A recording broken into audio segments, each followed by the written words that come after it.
Sir, Harris சுல்தான் நிறைய முறை பேசி இருக்கிறோம் இந்த பள்ளிக்கரணை மார்ஷ்லேண்ட் பற்றி. மாநகராட்சி அங்கே குப்பை கொட்டக்கூடிய விவகாரம் சம்பந்தமாக நிறைய முறை பேசியிருக்கோம் சார். இந்த முறை வழக்கத்திற்கு மாறாக அங்கே நிறைய குப்பை கொட்டுறாங்க.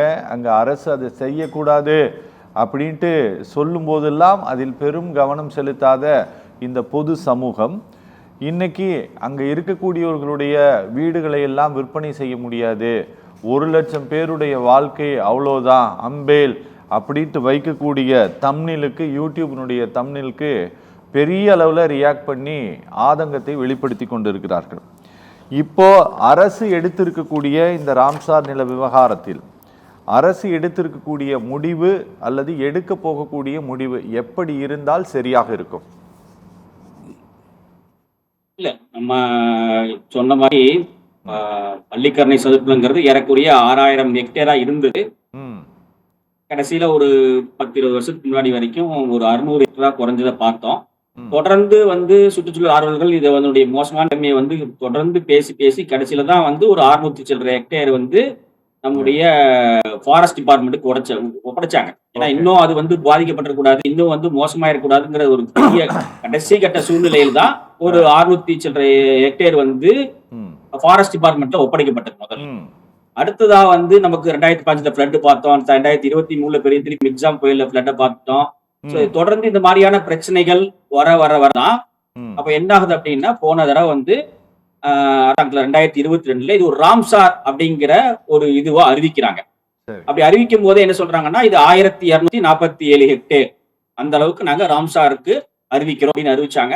அது ஒரு நல்ல ஒரு முயற்சி அப்படிங்கிறத பாராட்டணும். நம்ம 6,000 ஹெக்டேர் இல்லாட்டியும் ஒரு 4ல் 1 பங்காவது நமக்கு மிஞ்சுதே, கிடைக்குதே அப்படிங்கிற மாதிரி. ஏன்னா பள்ளிக்கரணை சதுப்பு நிலங்கிறது அரிதினும் அரிதான ஒரு நன்னீர் சதுப்பு நிலம். அது ரொம்ப முக்கியத்துவம் வாய்ந்தது. நிறைய சதுப்பு நிலங்கள் இருந்தாலும் அவையெல்லாம் உப்பு நீர் சதுப்பு நிலமா இருக்கும். ஒரு அரிதினும் அரிதான நன்னீர் சதுப்பு நிலம் சென்னைக்கு அருகிலே கிடைச்சிருக்கிறது ஒரு மிகப்பெரிய விஷயம். 1248 ஏக்கரை அறிவிச்ச உடனே நாமளும் ரொம்ப சந்தோஷப்பட்டோம். சரி, இது ஒரு நல்ல ஒரு முயற்சியா இருக்கு அப்படின்னு. ஆனா எப்படி அறிவிச்சாங்கன்னா, அந்த மேப் வர வெளியிட்டாங்க. அப்பயே நீங்க சட்டப்படிதான் பண்ணணும், இதெல்லாம் பண்ணணும் அப்படின்னா நீங்க அப்ப ஹெக்டேர்னு அறிவிச்சிருக்க அவசியம் இல்லை. எல்லாத்தையும் அனலைஸ் பண்ணி இது பண்ணி மொத்தமா அறிவிச்சிருக்கலாம். ஆனா ஒரு பெருமைக்காக 1248 ஹெக்டேர் அறிவிச்சாச்சு, அதுக்கு ஒரு மேப் வெளியிட்டாச்சு. சோ அந்த மேப் எப்படி இருந்தது அப்படின்னா, எங்கெல்லாம் கட்டடம் இருக்கோ அதை தவிர்த்து ஒரு பவுண்டரி லைன் போட்டாங்க. எங்கெல்லாம் கட்டடம் இருக்கோ அதெல்லாம் விட்டுட்டு அது சாதாரண ஆக்கிரமிப்பா, சாதாரண குடியிருப்பா, அரசாங்க ஆக்கிரமிப்பா, அரசாங்கத்துடைய இதுவா எது இல்லாம எங்கெல்லாம் கட்டடம் தெரியுதோ அதெல்லாம் விட்டுட்டு மேப்ல அப்படியே வளைஞ்சு கிளைஞ்சு அப்படியே ஒரு போட்டு இது 1247 ஹெக்டேர் வருது. ஏன்னா ஏற்கனவே நமக்கு ஒவ்வொரு நம்ம மேப்லயே நம்ம பாடினா நம்மளுடைய எத்தனை பட்டா லேண்ட்லாம் தெரியும். இந்த பட்டானா இந்த நம்பர் அப்படிங்கிறது தெரியும். ஸோ அதனுடைய அளவு வச்சு என்ன செஞ்சுட்டாங்கன்னா, இவங்க அந்த காலி நிலத்தை மட்டும் மார்க் பண்ணி 1248 ஏக்கர்னு அறிவிச்சிட்டாங்க முதல்ல.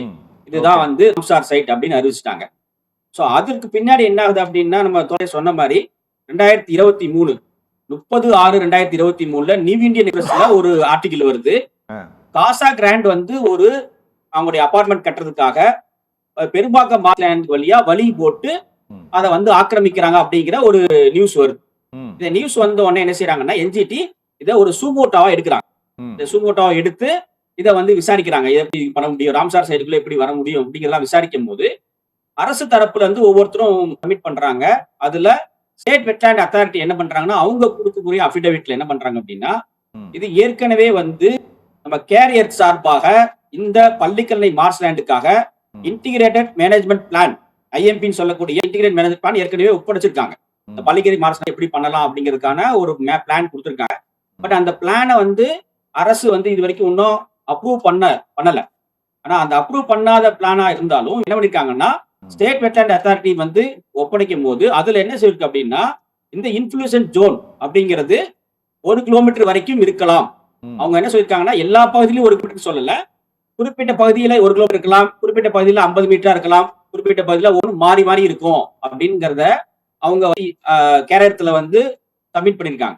ஆனா வெட்லேண்ட் அத்தாரிட்டி என்ன பண்ணிட்டாங்க அப்படின்னா, 1 கிலோமீட்டர் அப்படிங்கிற பொதுவான ஒரு இடம் அவங்க அபிடவிட்ல சப்மிட் பண்ணிட்டாங்க. சோ அந்த அபிடவிட் வச்சு என்ஜிடி என்ன செஞ்சு அப்படின்னா, அப்போ 1 கிலோமீட்டர் இன்ஃப்ளூயன்ஸ் ஜோனா அறிவிக்கணும் அப்படின்னு. அதாவது போன வருஷம் செப்டம்பர் மாசம் 24/9/2025 என்ஜிடி என்ன செய்யறாங்கன்னா, 1 கிலோமீட்டர் சுத்தி ராம்சார் சைட்டை சுத்தி 1 கிலோமீட்டர் வந்து இன்ஃப்ளூயன்ஸ் ஜோன். அந்த ஜோன்ல வந்து எதுவுமே செய்யக்கூடாது. சிஎம்டிஏக்கு உத்தரவு போடுறாங்க, நீங்க வந்து எந்த விதமான விற்பனை பண்றதோ அல்லது கட்டுறதோ எல்லாத்தையும் நீங்க தடை செய்யணும் அப்படின்னு பண்றாங்க. அவங்களும் என்ன செய்யறாங்கன்னா இதை வந்து ஏத்துக்கிட்டு பண்றாங்க. சோ அப்படி அந்த இன்ஃப்ளூயன்ஸ் ஜோன் அறிவிக்கப்பட்ட பகுதியில இன்னைக்கு வந்து ஒரு விளையாட்டு சிட்டி, ஸ்போர்ட்ஸ் சிட்டி ஒன்று வருது. ஸ்போர்ட்ஸ் சிட்டியை வந்து உருவாக்குறதுக்கான வேலைகள் நடந்துட்டு இருக்கு. அரசாங்கம் அந்த வேலைகள் பார்த்துட்டு தான் இருக்கிறாங்க. அந்த இன்ஃப்ளூயன்ஸ் ஜோன்ல அது வருது. ஆனா அதை பத்தி எந்த கவலையும் அரசாங்கம் இல்லை. அதே மாதிரி அந்த ராம்சார் சைட் அறிவிச்ச பின்னாடி பிரிகேட் என்ன செய்யறாங்கன்னா ஒரு 17 ஏக்கர்ல அவங்க வந்து அந்த இடத்துல கட்ட ஆரம்பிக்கிறாங்க. கட்ட ஆரம்பிச்சோடனே அரசு என்ன சொல்லுது, இல்ல இது வந்து ராம்சார் சைட்டுக்குள்ள இல்ல, வெளியில் தான் இருக்கு அப்படின்னு அவங்க வந்து சொல்லக்கூடிய விஷயங்களையும் நம்ம பார்க்கணும். சோ அரசு ஒரு முயற்சி செஞ்சது, அது ஒரு நல்ல முயற்சி. அந்த முயற்சியை வந்து சரியான முறையில பண்ணாங்களா அப்படிங்கிறது தான் ஒரு பெரிய பெரிய கேள்விக்குறி. ஏதோ ஒரு பெருமைக்கு அடையாளத்துக்காக 1648 ஏக்கர் அறிவிச்சுட்டாங்களே தவிர்த்து அதை முறைப்படி ஆய்வு செய்து அங்க அறிவிக்கவே இல்லை. அது ஒரு மேப்பையும் அவங்க இது பண்ணவில்லை. அப்ப நீங்க வந்து முறைப்படி செஞ்சு, இப்ப ஏற்கனவே வந்து நம்ம உலக தமிழ் ஆராய்ச்சி நிலையம் இருக்கு, நிறைய வந்து நம்ம ஐடி பார்க் உள்ள இருக்கு, நிறைய நேஷனல் ஓஷன் டெக்னாலஜி இருக்குங்க. கரெக்டா ரோட் ஓரத்திலே இருக்குது. சென்ட்ரல் கவர்மெண்டோட கடலாராய்ச்சி கல்லூரி இருக்குது. அங்கதானே பண்ண முடியும். அந்த மாதிரி நிறைய இருக்கு, 1-2 கிடையாது. இந்த மாதிரி நிறைய வந்து ஸ்டேட் டிபார்ட்மெண்ட் கட்டடங்கள் இருக்குது, சென்ட்ரல் டிபார்ட்மெண்ட் கட்டடங்கள் இருக்கு, ஐடி பார்க் இருக்கு. இப்படி நிறைய வந்து நம்ம வந்து இதுல நம்முடைய பள்ளிக்கரணை சதுப்பு நிலத்துல இப்ப ராம்சாரா அறிவிக்கப்பட்ட பகுதிக்குள்ள இல்ல, வெளியே தான் இருக்கு. ஏன்னா அவங்க மார்க் பண்ணல, அதை தவிர்த்துக்கிட்டாங்க. பள்ளிக்கரணை சதுப்பு நிலத்துக்குள்ள இருக்கு. சோ இவங்க இதை முறைப்படி என்ன செய்யணும், ஒரு ஐடி பார்க்கையோ அல்லது கட்டடங்களையோ தாராளமா வேற இடத்துக்கு மாற்ற முடியும். எதெல்லாம் மாற்ற முடியுமோ அதெல்லாம் ஒரு ஆய்வுல செஞ்சு. இல்ல, எனக்கு ஒரு விஷயம் சொல்லுங்க. அதாவது எங்க இது ரொம்ப வித்தியாசப்படுதுன்னா, இப்ப நீங்க சொல்றீங்க, நீங்க அந்த எங்கெல்லாம் கட்டிடங்கள் இருக்கிறதோ அந்த கட்டிடங்களை எல்லாம் தவிர்த்து விட்டு இருக்கக்கூடிய நிலப்பகுதியை மட்டுமே ஒரு வரைபடமாக வெளியிட்டு இருக்கிறார்கள். அதுதான் இந்த 1248 சொல்லிட்டு. அப்போ இந்த கிரடாய் போன்ற அமைப்புகள் எல்லாம் ஏன் கேட்கிறாங்க? கட்டிடம் இல்லாத பகுதியில் தானே வரைபடமாக அறிவித்திருக்கும் போது இவங்களுக்கு எங்க இருந்து இது ப்ராப்ளமா வருது? இல்ல, ராம்சார் வந்து இப்ப பிரச்சனை இல்ல. ராம்சார் அறிவிச்ச பகுதியில கட்டடங்கள் கிடையாது, அதனால ராம்சார் வந்து பிரச்சனை இல்ல. அதுக்கு பின்னாடி தான் பிரிகேட் கட்ட ஆரம்பிச்சாங்க. இப்ப அதை தவிர்த்துட்டாங்க, தடை பண்ணிட்டாங்க வச்சுக்கோங்க. சோ அப்ப வந்து ராம்சார் இது கூடிய இடத்துல கட்டடங்கள் இல்லை. ஆனா இன்ஃப்ளூயன்ஸ் ஏரியா, ஏன்னா ஒவ்வொரு ஒரு பஃபர் ஜோன் இருக்கும். ஒரு வாட்டர் பாடி இருக்குன்னா ஒரு குறிப்பிட்ட அளவுக்கு பஃபர் ஜோன் இருக்கணும். ஏன்னா வாட்டர் நின்ற முடிகிற இடத்துல அடுத்த உடனே ஒரு பெரிய கட்டடத்தையோ ஒரு பெரிய இது கட்டக்கூடாது. அப்போ ஒரு ராம்சார்னு ஒரு இருக்குன்னா ராம்சார் முடிஞ்ச உடனே ஒரு 10 மாடி கட்டணம் 20 மாடி கட்டணம் எப்படி வரலாம்? அது வந்துச்சுன்னா அதனுடைய அஃபெக்டிவ் பாதிக்கப்படுமே, அந்த ராம்சார் பாதிக்கப்படுமே, பள்ளிக்கரை சர்க்கிள் பாதிக்கப்படுமே சொல்லிதான் என்ஜிடி வந்து இது சூமோட்டா எடுத்த வழக்குதான். இது ஏற்கனவே அதே மாதிரி ஒரு பில்டர் கட்ட ஆரம்பிச்சு அவங்க பண்ண ஒரு கூத்துனாலதான் இந்த மாதிரி விஷயமே வெளிவருது. அது ஒரு சூமோட்டோ வழக்கா போகுது. இது மாதிரி நடக்கக்கூடாது அப்படிங்கிறதுக்கு தான் ராம்சார் பகுதிக்கு ஒரு பஃபர் ஜோன் குறிப்பிட்ட அளவுல இருக்கணும் அப்படிங்கறத என்ஜிடி இது கேக்குறாங்க. சோ அதுல வந்து அவங்க ஒரு இதே வந்து 2022 அறிவிக்கப்பட்டது ராம்சார் சைட்.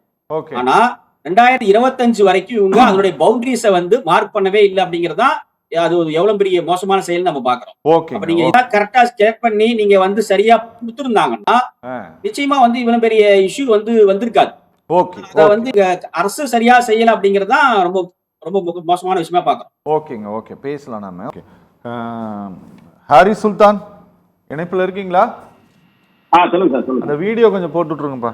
ஹாரிஸ் சுல்தான், இப்போ சார் வந்து சொன்னார்ல, கல்கத்தாவில் வந்து பாத்தீங்க அப்படின்னா மேற்கு வங்கம் இல்லை சார், மேற்கு வங்கத்தில் இருக்கக்கூடிய இந்த ஈரநில பகுதியில் அந்த எல்லையை தாண்டி இருக்கக்கூடிய எந்த பகுதியிலுமே தனியா பஃபர் ஜோன்னே எதுவுமே கிடையாது, தமிழகத்தை தவிர எல்லா இடத்துலையுமே.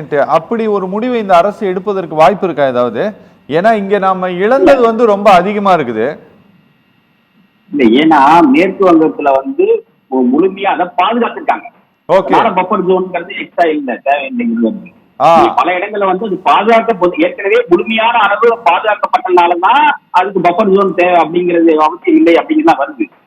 முழுமையா பாதுகாக்கப்படல. ஏற்கனவே 6000 ஹெக்டேர்ங்கிறது 600 ஹெக்டேரா குறைஞ்சி 10 ஒரு பாகமாச்சு. இப்பதான் திரும்பவும் 5ல் 1 பாகம் அப்படிங்கிற மாதிரி 4ல் 1 பாகமா மாறிடுச்சு. சோ அப்ப அந்த பிரச்சனை வந்து வரத்தான் செய்யும், வேற வழி இல்லை. சரி. ரெண்டாவது, ஒவ்வொரு சதுப்பு நிலத்துக்கும் ஒவ்வொரு வகையான அந்த செலுத்தின தன்மை இருக்கும். எல்லாத்துக்கும் ஒரே மாதிரி நீங்க வந்து 10 மீட்டர் வச்சுக்கோங்க, 20 மீட்டர் வச்சுக்கோங்க அப்படின்னு பிடிக்க முடியாது. ஓகே. பள்ளிக்கரணை சதுப்புலங்கிறதுடைய இது வந்து தனிப்பட்ட ஒரு ஒரு இது இருக்கும், ஒரு உயிரின மாதிரி. அது மாதிரி அதுக்கான தனிப்பட்ட ஒரு பராமரிப்பு இருக்கும், தனிப்பட்ட ஒரு இது இருக்கும். அதே ஒவ்வொரு அந்த மாதிரி இருக்கக்கூடிய ராம்சார் சைட்டோ அல்லது சதுப்பு நிலங்களோ ஒவ்வொன்றும் ஒவ்வொரு மாதிரி இருக்கும். எல்லாத்துக்கும் ஒரே மாதிரியான நீங்க வந்து இப்படி வைக்கணும் அப்படின்னு வைக்க முடியாது, அதுக்கான வாய்ப்பு இல்லை. இப்ப வந்து இன்டிகிரேட்டட் மேனேஜ்மெண்ட் பிளான் வந்து பண்ணிட்டு இருக்காங்க, இப்பதான் பண்றாங்க, ரொம்ப லேட்டா தான் பண்ணிட்டு இருக்காங்க. சோ இப்ப பண்ண பின்னாடிதான் என்னுடைய கரெக்டான சரியான சைஸ் எல்லாமே நமக்கு வந்து கிடைக்க முடியும். நான் ஏற்கனவே சொன்ன மாதிரி இவங்க வந்து இதெல்லாம் முதலே அனலைஸ் பண்ணி எல்லாத்தையும் இது பண்ண பின்னாடி ராம்சாரா அறிவிச்சிருந்தாங்கன்னா இவ்வளவு பிரச்சனை வந்திருக்காது. அப்பயே வந்து ராம்சாரை வந்து நீங்க இது பண்ணி தேவையில்லாத இந்த மாதிரி அரசாங்க கட்டிடங்கள், சென்ட்ரல் கவர்மெண்டா இருக்கட்டும், ஸ்டேட் கவர்மெண்டா இருக்கட்டும், அல்லது ஐடி பார்க், இந்த மாதிரி விஷயங்கள்லாம் எடுத்துட்டு அழகான முறையை செஞ்சிருந்தாங்கன்னா இவ்வளவு பிரச்சனைகள் மக்களுக்கு வந்திருக்க வாய்ப்பு இல்லை. அப்ப நம்ம அதை வந்து கரெக்டா பவுண்டரி மார்க் பண்ணி அது பஃபர் ஜோன் பிக்ஸ் பண்ணி பண்ணியிருந்துக்கலாம்.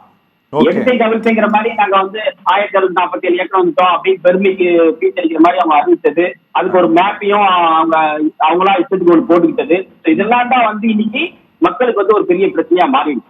திரும்பவும் வழி இல்லை. இப்ப நாங்க வந்து பழைய இதுக்கு வரணும் அப்படின்னா நீங்க அந்த ஐஎம்பி இன்டிகிரேட்டட் மேனேஜ்மெண்ட் பிளான் வந்து ரெடி பண்ணி அதெல்லாம் சரி பண்ணா மட்டும்தான் இது வந்து இப்ப எங்கெல்லாம் 1 கிலோ கம்மியா இருக்கணுமோ கம்மி பண்ணுவாங்க, மற்ற செய்வாங்க.